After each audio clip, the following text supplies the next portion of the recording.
Hey guys, welcome to my channel. As most of us are looking to start traveling again in 2021, I'm putting this video together for all of you who are looking to travel to Montenegro. So the topics we are going to cover today are: how is the situation with the COVID-19? Is the country open for tourism?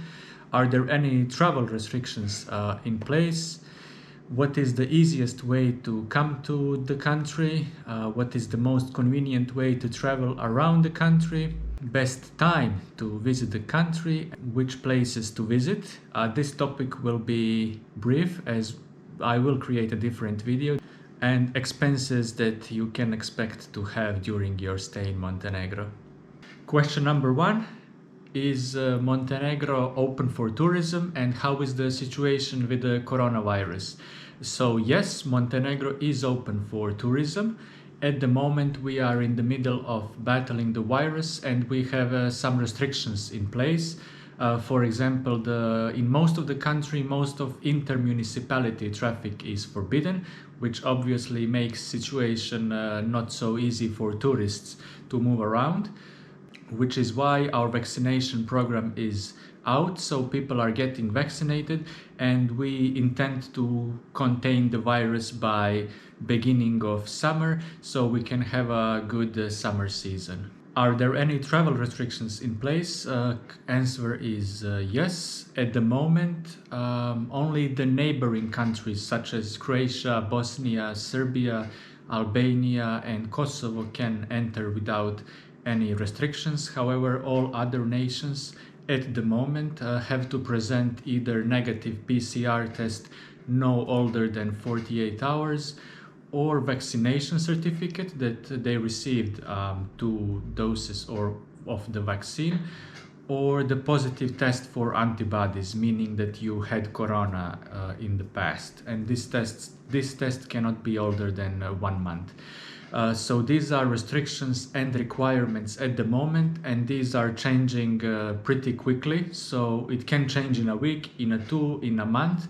This is up to government, and they post regularly on the government website all the changes. There is a full document. It is translated in English, so in the description of this video I will leave the file so you can have access to it and read what are the latest requirements to enter the country, and of course the restrictions. How to get to Montenegro easiest way? Basically most people decide to fly in.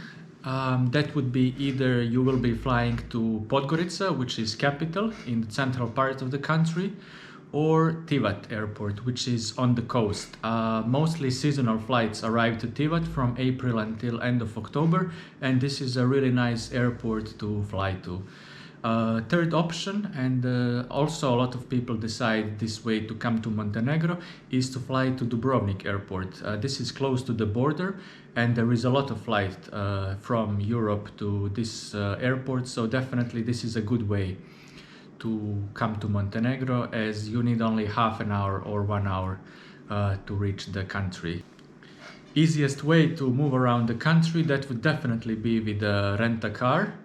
I will leave in the description of this video a few of my recommendations. It is easiest to pre-book your car and just to wait for it at the airport. This definitely gives you most freedom to enjoy your vacation, as you can move freely around from town to town. In case you don't wish to rent a car, there is a good network of intercity buses, so this is also a decent option to travel the country. The best time to travel around Montenegro definitely would be from April until end of October. This is when we have the best weather, most sunshine, so it's spring, summer or fall seasons.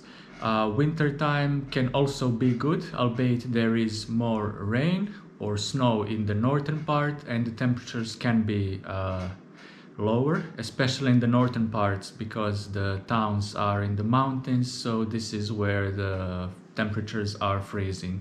For their first visit, most people decide to visit the coast and the central part. If you wish to enjoy the beach and sunshine, then from June until end of September is definitely the best weather, because this is where the temperatures are at highest, especially in July and August, as temperatures are around 35 degrees and it's really hot, so beach is basically the only thing to do, as it is quite challenging to do any outdoor activities on such high temperatures.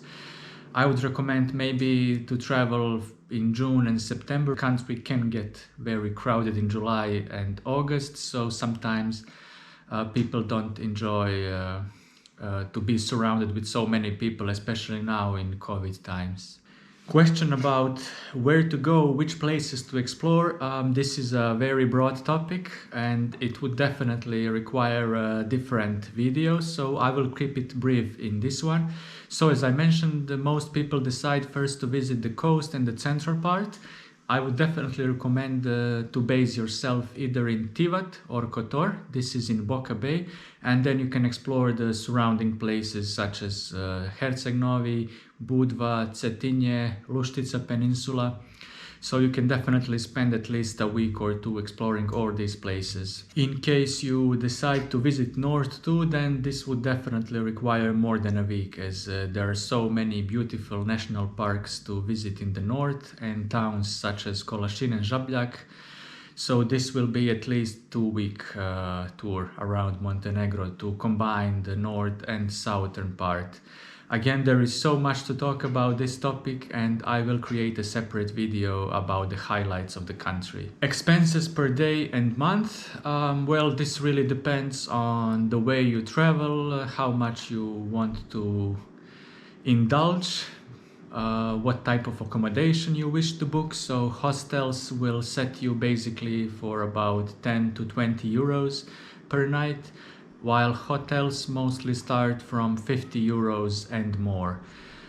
In the summer the prices are obviously higher than in spring or fall time, so definitely the hotels can be 100 euros or more, especially in the southern part. The budget per day, I would say about 100 euros would be a decent amount for the accommodation, transportation, and food, of course. Again, this depends on your lifestyle and how much you wish to indulge. Obviously the hotels on higher end and the restaurants will bring the prices up, so this can go over 100 to 150 or 200 euros per day, but I would say at least 100 per day would be a good amount of money to enjoy. In case you're looking to stay longer for a month or two or more time, then I would say the comfortable number would be about 1,500 per couple. Again, this depends on how often you wish to move around the country. For example, if you're staying in one place for a month, then you can find a decent apartment for about 300 euros. So obviously this will bring your overall costs down, but I think it's safe to say that 1,500 would be a good budget for 1 month per couple. Guys, I hope you liked the video and you found information helpful in planning your next trip to Montenegro. Please hit the like button in case you like, and subscribe to my channel, as I will be posting regularly about Montenegro. Thank you and see you next time.